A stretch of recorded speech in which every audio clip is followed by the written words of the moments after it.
He say, she say, we say, I say, hearing out them points of views when I see it my way. Yes it goes, yes it knows, maybe so's, probably not. Shoulds and coulds, do's and don'ts, your wills and won'ts is how you rock. Politicians and religions, on your house or are you renting? Is you married? Is you single? Meta interest when you mingle, turn out to be someone you into. So how long before the bed get wrinkled? Children when they tripping, is it time out or do you whip them? Opinions and decisions, hunches, intuitions, may or may not get it, cause people's experience different. Check the prejudice at the door. Speak the line, you give the flow, tell the truth if it's sweet or sour, cause the hour we spitting that fire.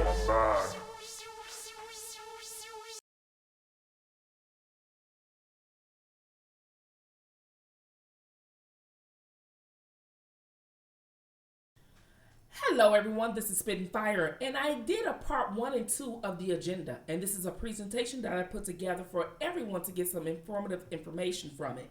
This is not hate towards the LGBTQIA plus community, but I hope that everyone gets some knowledge from this, okay?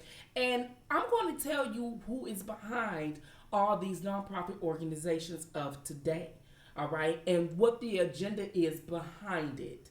Okay, so I hope you understand this is not a hate speech towards the LGBTQ community. I'm hoping that if you're part of that community, you can be part of the conversation at the bottom of the thread below. Please keep in mind that I'm hoping that even if you are black and you're part of that community, that this gives you some information on how to start your own initiative for black gays, like the Black Gay Alliance or something like that. So I'm hoping that you take some very important information from this, whether the pros and cons and do's and don'ts and ups and downs and everything else, or just some wow, okay, like I didn't know, all right, or I do see this happening, all right. So this is some of the things that I want you to go, okay. So when it comes to the LGBTQ community, back in the day, they were headquartered, lived in, known for, living at, in San Francisco, California.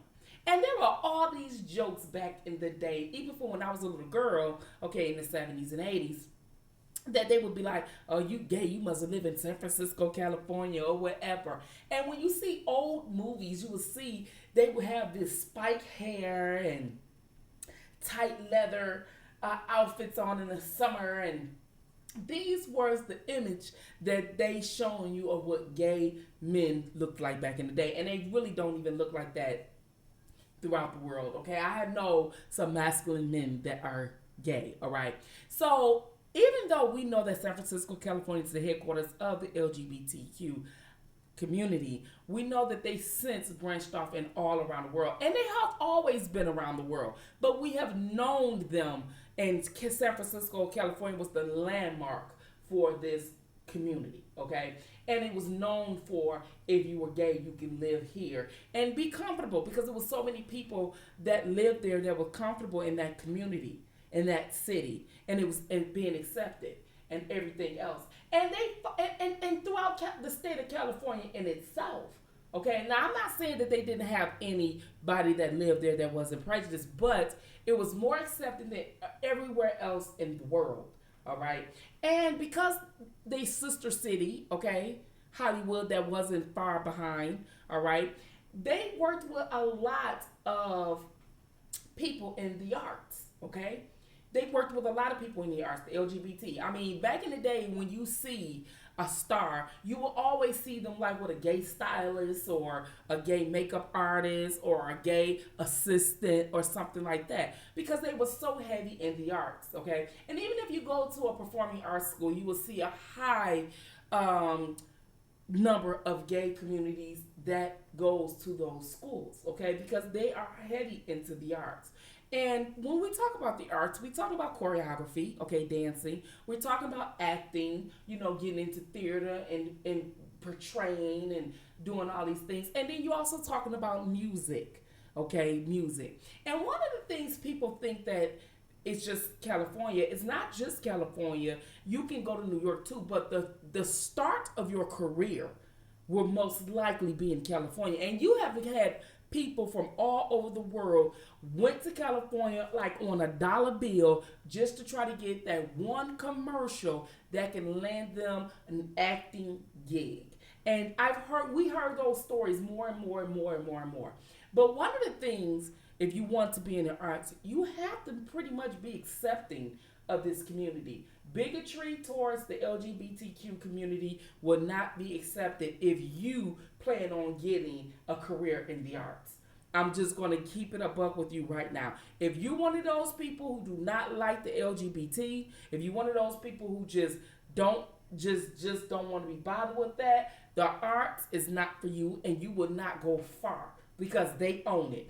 And when we talk about the arts, let me not exclude the media. Okay, the media is part of the arts, journalism is part of it, and they own that as well. And we're going to see how they utilize that. So what did they do when they want to branch off and get some equality? Well, what they did was they studied Black America, okay? And they know at the bottom of my screen, you've seen the Civil Rights Movement. So for Black people to be able to have rights and everything else, we had a whole lot of nonprofit organizations. We did a lot of marches. We had people advocating for us and all those type of things. Well, the LGBT decided that they're going to take the same approach, or if not, the Civil Rights Movement and what was said during the Civil Rights Movement, to argue and fight for them to have equality as well. Okay, so on the right and the left, you see men kissing a man and a woman and hugging a woman.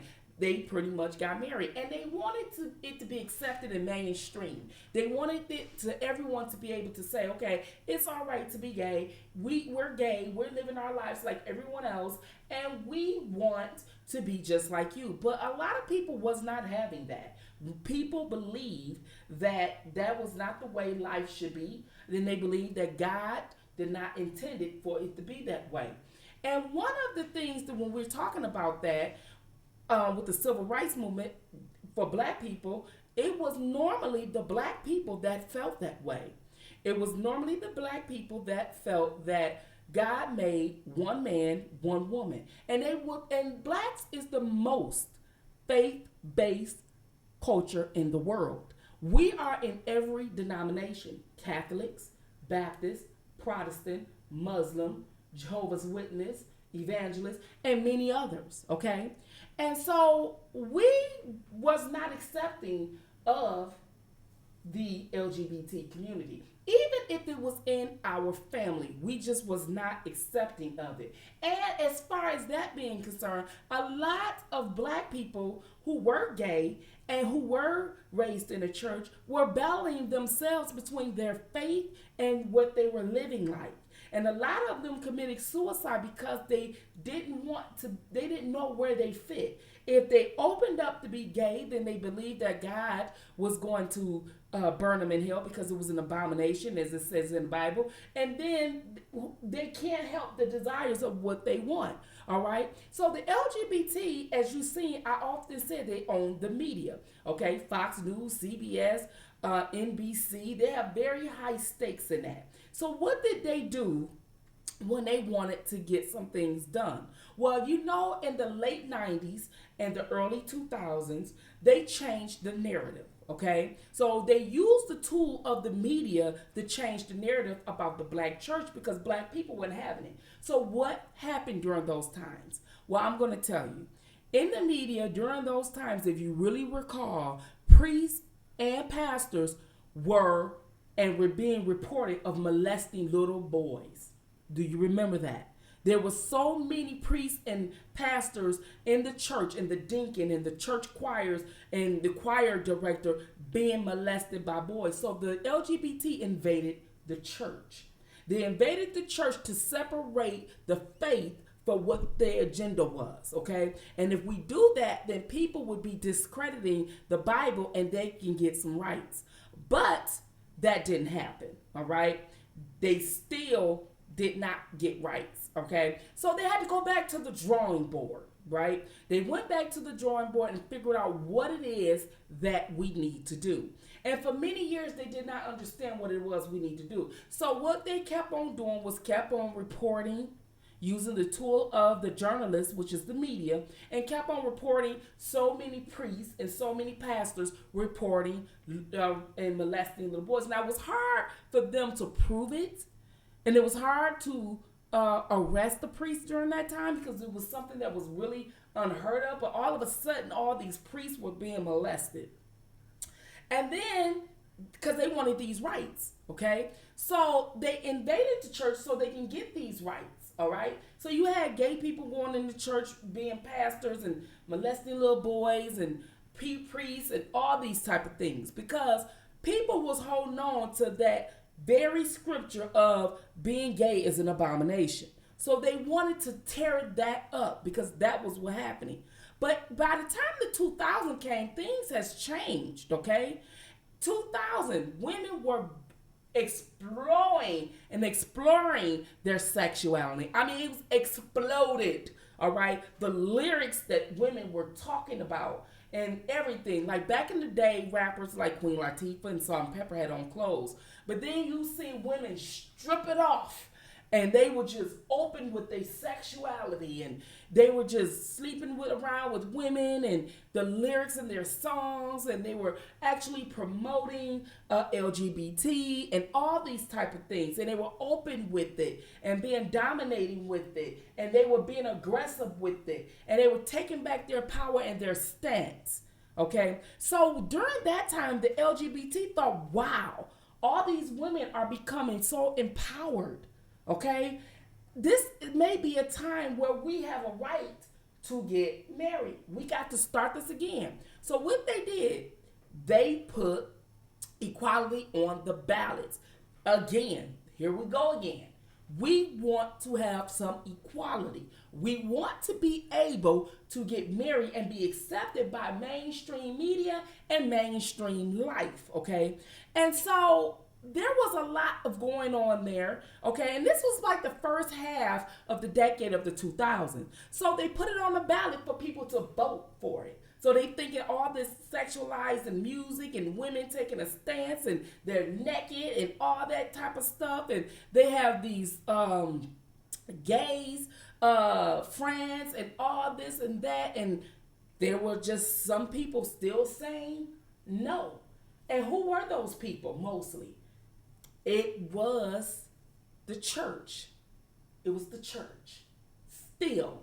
So during that time, when the election came in 2004, President George Bush was still in office.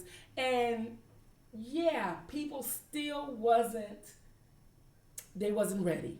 Nope. And who voted down the same-sex marriage? Yep, the black culture. They sure did. And then you had people talking about he on the down low. You on the down low. So they were talking about men and women, men being married, but they actually have a man on the side and all this and that. And it may be true, as you can see in the, you know what I'm saying, in your left up corner. You know what I'm saying? So they had the church. And the church was like, I don't care what they do. They better stay in the closet. But this is not the way God wanted it to be. This is still an abomination. We're not having it. We're not having it, and they end up voting down the right for gays to be married once again. And it was a big slap in the face for the gay community, and they were very appalled and upholding. So they were outraged. They were really outraged about not having this right. They like, what the hell? What the hell is going on? Because they didn't understand. So when the numbers came in during that election, in 2004, all across the states, the gays were furious. They were in so much first, and we all know they would protest, they would shut you down, they would do a whole lot of things when they want to get their way. There are some aggressive people. When they want something, they fight for it. They fight really hard for it and really long, okay? More longer than black people with the civil rights movement, all right? So then you say, well, what happened? Wow. Who stopped them? Yep. The black people. Because, again, we are the most faith-based people in the world. Okay, during this time, we were. And even though the LGBT was trying to discredit the church, well, it worked. It really worked. Because you hear people saying something like, I don't trust the church. You see what all them pastors doing to them little boys and all that. This is what they wanted you to do. This is what they wanted you to say. Because word of mouth would spread all throughout life. Okay? So once you discredit the church, they thought that it was going to happen instantly. But it didn't. It happened over time, but it didn't happen instantly. And so they were outraged with black people. And what did they do in retaliation of not being able to get rights? Yep. They did what white supremacy did to us. Yes. Yes. In 2024, a lot of the LGBTQ community did what white supremacy did to us. They were outraged. Outraged. Okay? And when you want to attack black culture, what do? You burn churches. And they have started burning churches at a rapid rate. And for the first time in a long time, it wasn't those people in the sheets. It was those people in the rainbow. So then they had to go back to the drawing board.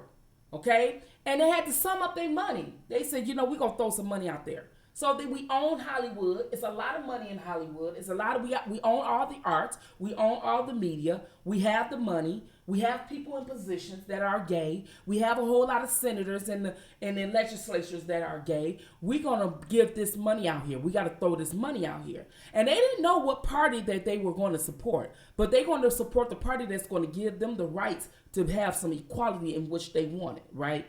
So they had a big break. What happened? In 2024, just a few years later, you had President Obama took office. We had the first black American president in the United States. And it was big for the black community, for a black man to be in office. Many of us voted for him, including myself, just on the fact that he was black, because I wanted someone that looked like my son, like my husband, like my brother, like my uncle, like my dad, my granddad, my friends, to sit in the Oval Office and actually run the world and have some say on how and what we can have, okay? Now, when he first got in office, it wasn't instantly about the LGBT, okay? He had to fill it out, and we gave it to him. But by the second term, he was asked the question in 2012 what he felt about gay marriage, and he pretty much said during that time, unlike he did the first time, that he supports same-sex marriage. Well, that opened up Pandora's box finally for the LGBT community. That opened them up. So now they putting their money behind the Democratic Party. Okay? This is the party that the first president of the United States basically opened up and said he supports them getting married.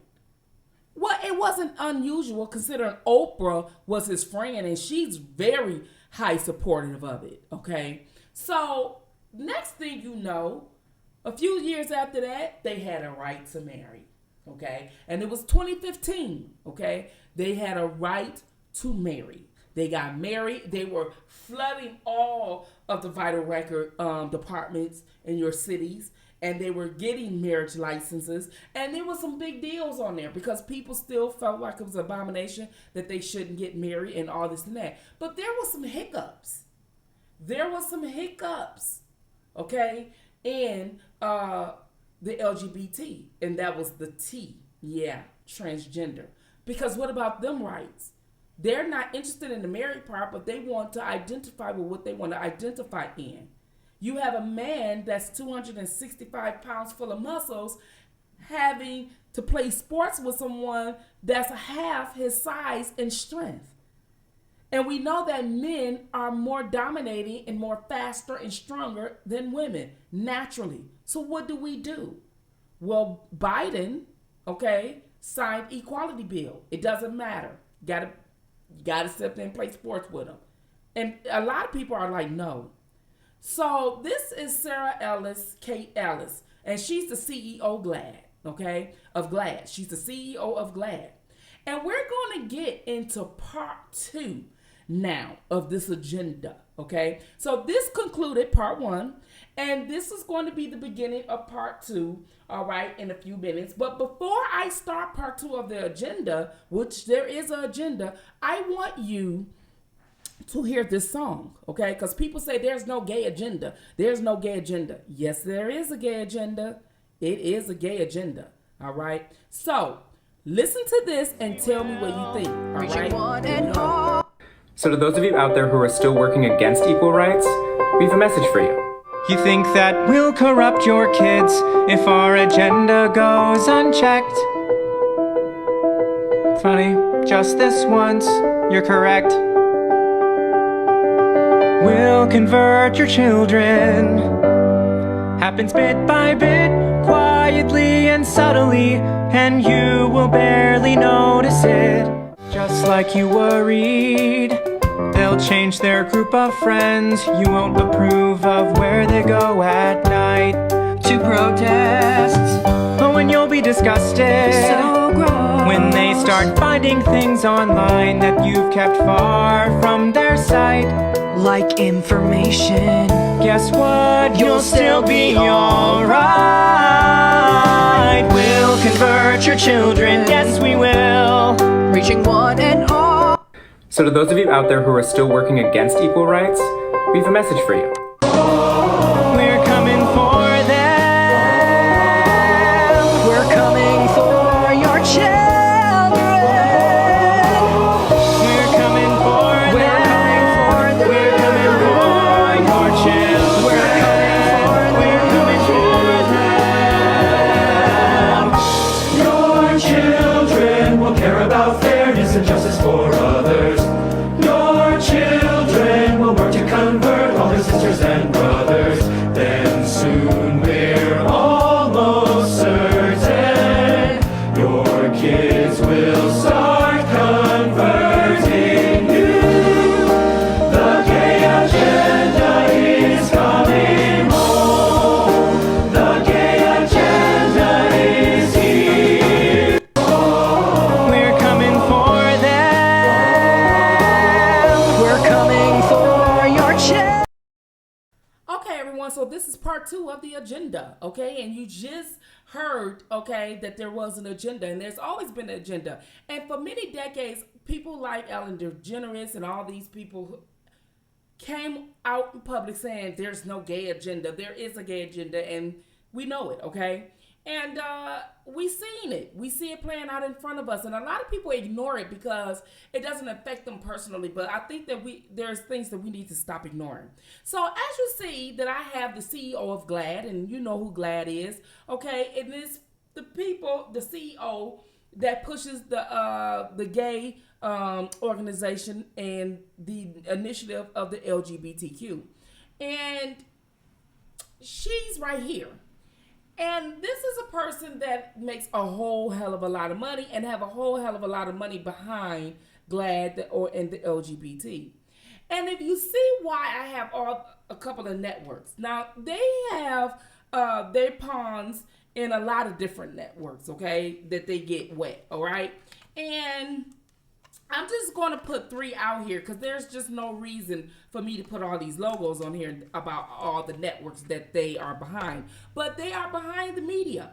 And as I mentioned in part 1, they are behind the media. And even if you Google her, it will say media or whatever, because that's what people that in the LGBT want to do. They want to get into communications and journalism and media so they can sway the narrative into what fits the agenda that they're trying to push.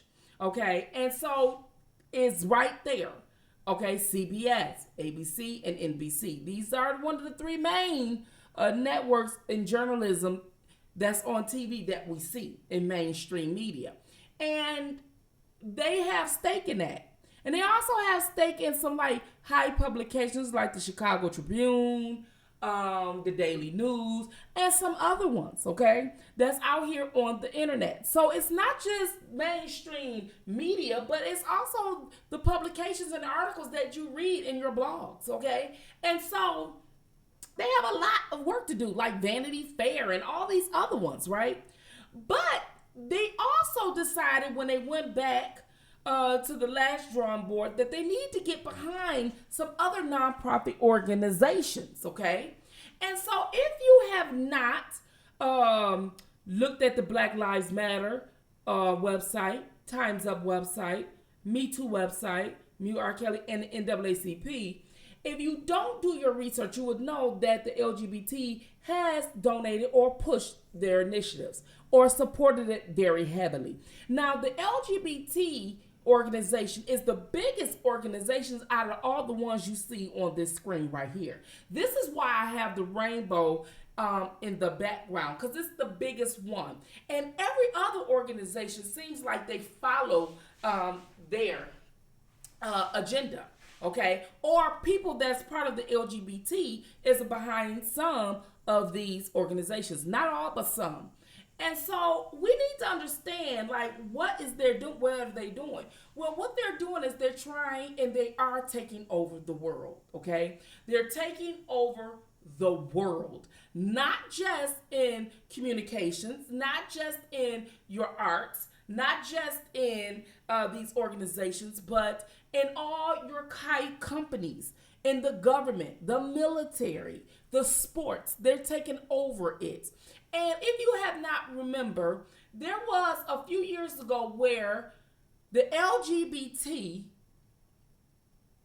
did you hear me? The LGBT wanted to remove the United States flag and replace it with theirs, which is the rainbow. And Trump at the time said that that's not the symbol of America. And so there was a lot of people upset about it. And a lot of people, you know, were scared to speak out, but they were really upset about it. And they spoke out then.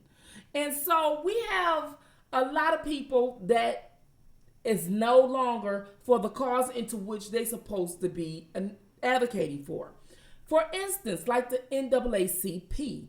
The NAACP is a national organization that was for alliance that was for colored people, but a lot of the LGBT is behind it. I know firsthand here in Detroit, and if you go up into the the NAACP branch here, you see nothing but LGBT people inside. They running these organizations. If you go on the Black Lives Matter website, the women that running that one is part of the LGBT community. And Time's Up is a very supporter of the LGBT community.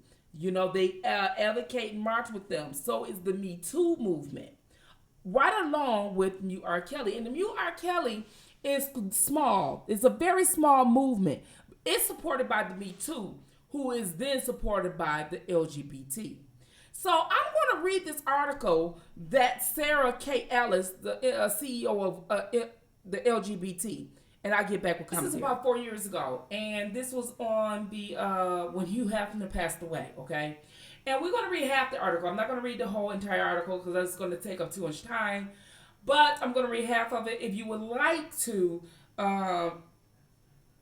read this whole entire article, you can go to NewYorkDailyNews.com, and then you can Google Sarah K. Ellis on Hugh Hefner, and it should pop up, okay? And you can just click on the link that says something about the Daily News. But I'm just going to read you a couple of lines so you can understand where I'm going from and where I'm coming from in my commentary. It said, Glass CEO calls Hefner a misogynist, blasts media for positive coverage. Okay, and this is by Rachel DeSantis, okay, and this was about 4 years ago, September 28th.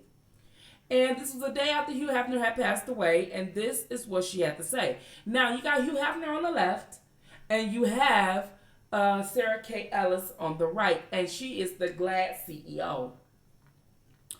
And the article reads this: late Playboy mogul Hugh Hefner does not have fan in GLAAD, President and CEO Sarah K. Ellis. Hugh Hefner's death Wednesday was met with a positive media coverage, painting him as both a driving force in the sexual revolution and a gentle soft soul with a soft spot for oppressed group of people. Okay, and then it went on to say, but Ellis slammed the media kind tributes, calling him a misogynist whose exploitative empire calls Okay, irreparable damage to women's rights. It is alarming how the media is attempting to paint Hugh Hefner as a pioneer or social justice activist. Both nothing could be further from reality. She wrote on Twitter, Hefner was not a visionary. He was a misogynist. He built his empire on sexualizing women and mainstream stereotypes that cause, irreparable damage to women's rights and our entire culture. Now, if you would like to sit up there and read more about that, you can, but I'm going to stop right here. So after that, there was another agenda, okay? And this agenda, after I just showed you all the organizations that they were bagging, okay, because you can't, they wanted to be bagged because they didn't want nobody to be able to run anywhere against the LGBT, because if they do, they're going to bag them as well, okay? They're going to bag them as well. And so one of the things and the issues is she had to go back to the drawing board. So Sarah went back to the drawing board, to the boardroom, and they had to come up with a reason on how we're going to take down powerful men because, people like Hugh Hefner, okay? They don't like Hugh Hefner. She said that he was exploiting women and he was misogynist and he hate women. And I'm thinking, how does he hate women when all these women kissing him and all of them wanted to be a Playboy and all of them wanted to be at the mansion? How does he hate them? And she said that, all right? And she doesn't believe that it's ever a woman's fault. She doesn't believe that women should be able to take accountability. But is it that she really don't believe it? Or is it that she's mad about masculinity? Is she mad about the image of the Playboy? The men can have the women. Is she mad because she wants to destroy one man, one woman? Is she mad because she wants traditional life to be exempt? Is she mad because she wants to be able for women to have, lesbian women to have an even playing field? Because the one thing that a lesbian woman can't have or do is procreate with another woman and don't have the male body parts. So what is it that she done? So she decided to come up with a lot of money and have a lot of billionaires bagging them. And she knows she got the media and she bagging all these big organizations and they pushing this money out here to people who's going to bag and support the LGBT. And they even got it as so that if you are an organization that hires transgender or somebody of the LGBT community, that they actually get, they actually get money for that, for hiring these people. Almost as if they did with affirmative action. And they got rid of affirmative action. But the reason why they got rid of it is because of the LGBT, allegedly, okay? And they wanted it to be where, that was one of their biggest hangups, is that there was only one room to fight, one culture. The black culture or the LGBT. And at that time, civil rights had did so much for the black culture that we just have to say, okay, they don't have to have reparations. They're not discriminated against so far anymore. Why we still have to have affirmative action? We can do away with that and all this and that, and then you can replace that with the LGBTQ, and that's exactly what they did, okay? That's exactly what they did. And so corporations will get money for hiring anybody from that culture, okay, as they used to do if they hired someone that was black. So you have this person right here, this white man right here, and his name is George Soros, okay, and he's from Hungary, and they did not want him there because they did not believe in his agenda with the LGBT. He was the one that gave $2 million for a prosecutor to run in Cook County by the name of Kim Foxx. $2 million for a prosecutor. That's a lot of money for an endorsement for a prosecutor position. And she was also, if you've seen her, I did in my videos, part of or very advocated person advocating for the LGBT. And we know that Oprah has been a heavy supporter of the LGBT for many, many decades, okay? And so these people are pushing this agenda. So after Sarah went back to the drawing board, what was her agenda? After she supported all these nonprofits, what was her agenda? To sign up with the feminist movements to take down men, heterosexual men. And then they wanted to take down powerful, rich men. Now, even though these men have money, they don't have the money that the billionaires have. They don't have the money that Oprah has. And so they took them down, because when you take down, when you're trying to pass an agenda, you have to have sacrifices. You have to have sacrifices. And who's going to be the lambs they sacrifice? These men. And these were men who are known to be playboys. But somehow they got women to say that they were harassed. Okay? Harassed. Now we know Sarah said that she didn't like Hugh Hefner. It was known that Russell Simmons was a playboy. People knew the behavior and the characteristics of these rich men. But because of it's a Time's Up Me Too era, the masculinity playboy is called a misogynist. But most importantly, it's called toxic masculinity. And they want to get away with it because there is no room for the LGBT to have a fair playing field when it comes to dating and procreating and family if you have women drawn to these masculine men or playboy men, because we know they're saying girls like bad boys. So for money, they threw money out there. Anybody who wanted to take the money to come out and say that they were harassed, that these men was inappropriate with them. So we have this narrative, and we're spinning it out here in the media, that groupies never exist, that sex, drugs, and rock and roll never exist. These men were predators. So anytime a heterosexual man is a playboy now or got groupies, the women are now the victims. Victims of nothing, but they label them as victims. This false narrative of rape. And who are the ones that they taken down? Well, you have your Harvey Weinsteins and you have your Bill Cosby and the hype of the Me Too era. Now, when Bill Cosby and Harvey Weinstein was arrested and found guilty, okay, the prosecutors came out and did a press conference, and they often mention the Me Too era. And personally, the Me Too era should not have any weight in our legal system. No one should be prosecuted on your word versus my word, and no matter how long it is or it's been, I can say you did it. I can wait 50, 60, 70, 80 years to say you raped me, and all I'm supposed to just be believed because I'm a woman. I don't have to have no proof anymore. That is problematic. And that's where we headed. And men are under attack. Men are under attack. And the thing of it is that they're going after the powerful men, but the average working class men is next. I'm telling you, they're next, because when Kwame had Jessica on Family on his channel, Family on his channel, that's when the Me Too lady went to mainstream media and said, we're finna go after regular men.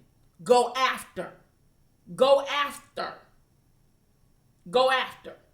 And regular men do not have the representation to fight back allegations already. They don't have the money. And so they feel like now we're finna go after regular men. But a woman who is a predator does not face the same scrutiny as men. And I've often been telling men right now they need to fight back and push. And I'm hoping that they get their picket signs about injustice for these men. Put yourselves in the same category. Do not look at it as if it was your daughter, because you have sons too. You have you too. And you shouldn't be in jail over her word from years and decades ago. You understand? And you shouldn't be prosecuted on belief, but only facts. And so we know that this has been going on.